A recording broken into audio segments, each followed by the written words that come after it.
Well, as you can see, I've returned to my trusty 6 string rather than try to play this on the 12 string for the explanation. It's a lot easier to hear what's going on with just 6 strings ringing. Now, this ragtime piece uses alternating bass throughout. And it really just uses simple chord shapes and allows the twiddling sound of the fingers over an alternating bass to make it sound complicated, when really it's quite simple. So let's start with the G chord.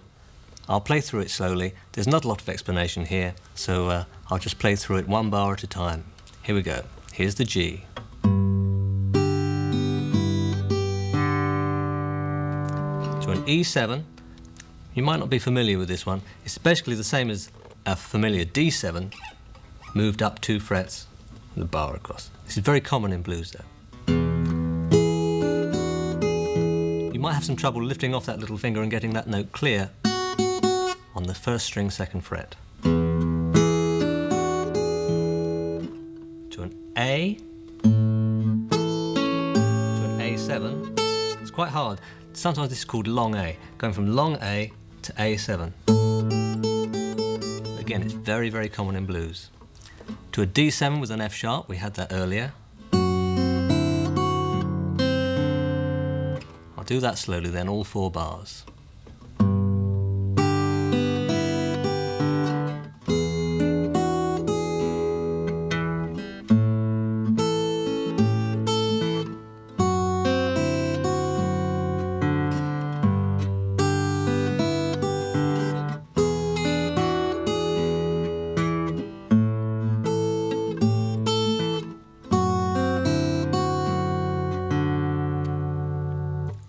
Right, here's the complicated bit.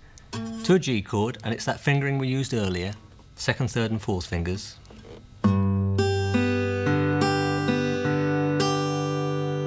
3rd finger then moves over from the 6th string to the 4th string to play the F note.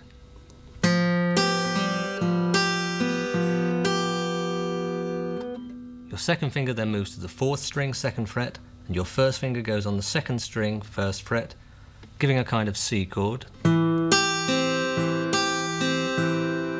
Hard part, 1st finger bars the first 4 strings at the 1st fret, so we get a kind of C minor.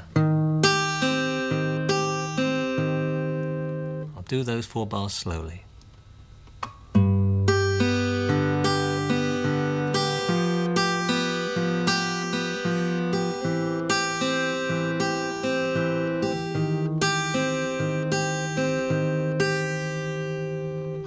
Then we just go through our chord sequence, but instead of playing a whole bar for each chord, it's half a bar for each chord. So it's G, E, A7, D7.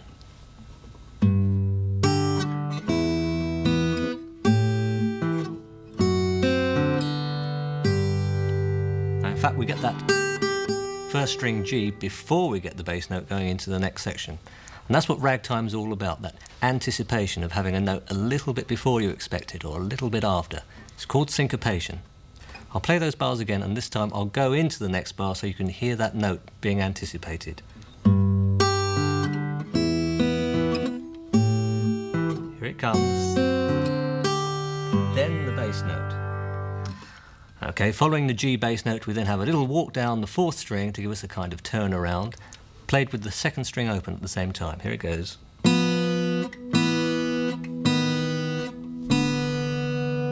And our hammer on.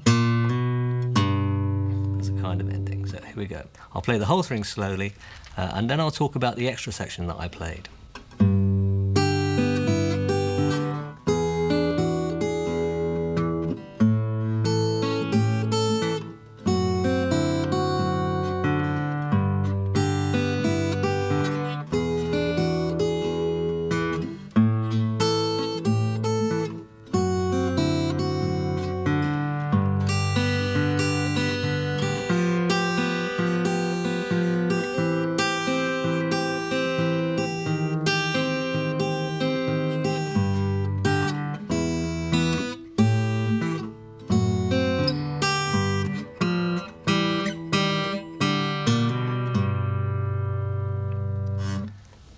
Now, I played an extra section in the live performance, and all I was doing was using the chords that we've already used and playing a finger picking pattern. Any finger picking pattern will do.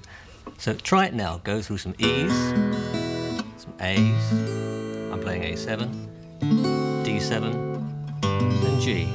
There's a kind of symmetry to it. It always wants to lead to the next chord. It's called a cycle of fifth progression, and it's very common in blues as well as in jazz. Listen to it now. I'll just play some kind of finger picky pattern.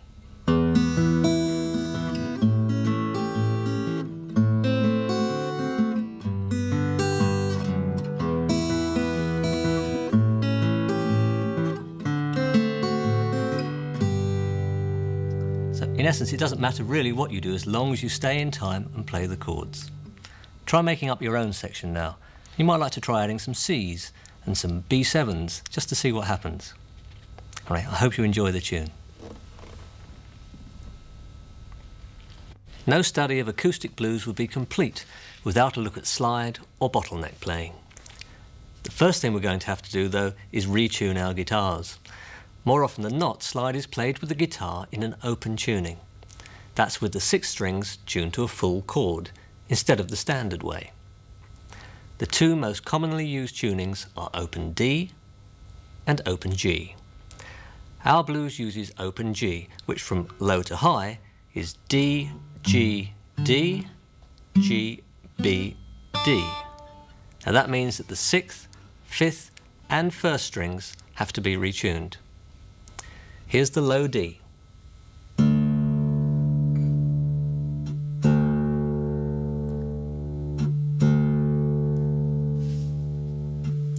Fifth string, G.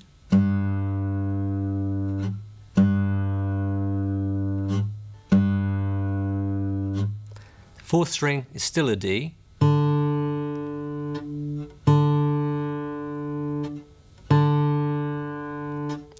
Third string, still a G.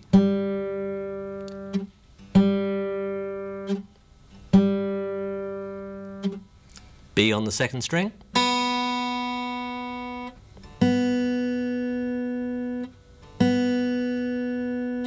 And the first string tuned down to a D.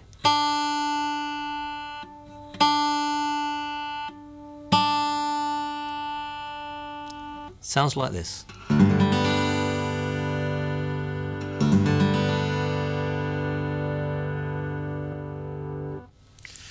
There's a bewildering variety of slides and bottlenecks on sale, but it's largely a matter of taste as to whether you use glass, brass or chrome. Originally, of course, real necks of bottles were used, as were cigar holders, knives and spoons. I'm using a heavy glass slide because I like it. Before we start talking about slide technique though, let's take a listen to Ain't Leavin' No Trail.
Now a quick word about open G tuning. With the strings all tuned to open G and we play the guitar with the strings open, we get a G major chord. But anywhere we bar the strings, at any fret, we also get another major chord. So I get A at the 2nd fret, B flat at the 3rd fret, B at the 4th fret, C at the 5th, and so on. For our blues, which is a 12 bar in G, we're going to need the chords of G, C and D. The G can be played open, can also be played at the 12th fret.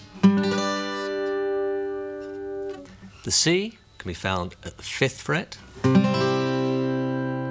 and our D is at the 7th fret. Now just strumming those chords in the order of an ordinary 12-bar blues and barring the various places or playing open strings for the G, you'll get a reasonable 12-bar blues sound. Using a bottleneck, you need to learn a new technique. The first thing to understand is that you don't press the strings down as you would conventionally with your fingers. The bottleneck rests only on the strings at the given fret. Now the problem with playing at a given fret is if you use your finger, wherever you play in a fret, you get the same note. So if you're at the back of the fret, you get a note. At the front of the fret, you get the same note. With a bottleneck or slide, wherever you put the slide within the fret, you get a slightly different note. So that means it's really easy to play out of tune and sound awful. It's very important that you get your slide positioned right over the fret. So if you want to play the 12th fret, your slide really must be parallel with the metal fret itself. Not pressing down, remember. The next thing is that it's impossible for a note to sound perfectly in tune played with a slide. You need to use a little vibrato like violinists. So wobble the slide backwards and forwards so that it goes in and out of tune, and hopefully what we hear is an in-tune note and we ignore all the little flat bits and sharp bits either side.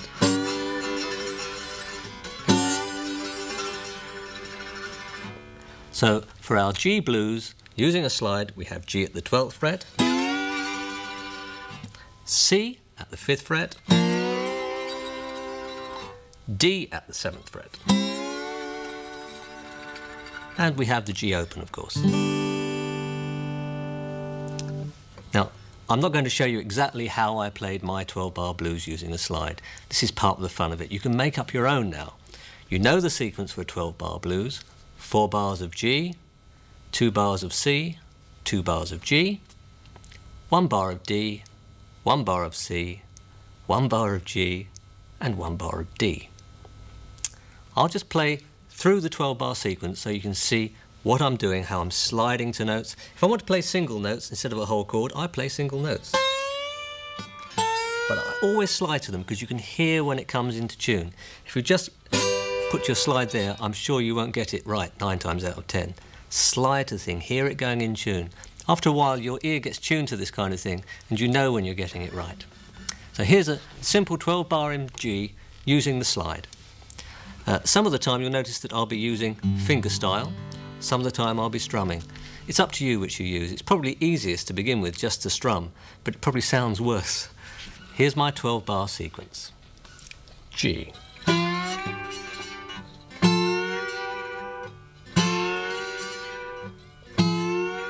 That's 4 bars to C. 2 bars C up to G. D. C, back to G, and the D again. Finger pick it.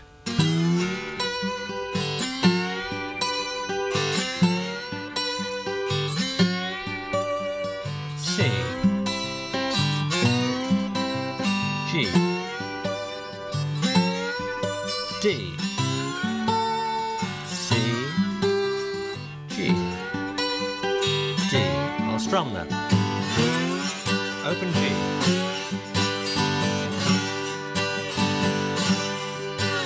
C.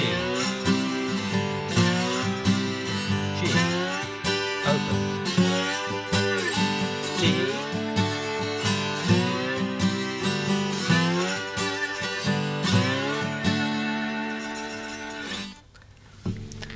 The next thing to do is to hunt out for a few licks that you can use and slip into your 12-bar blues.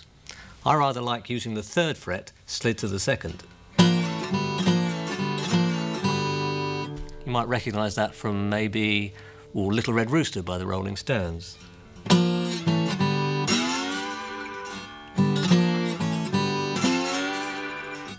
Start lick hunting now and putting them into your 12-bar using a bottleneck. Good luck.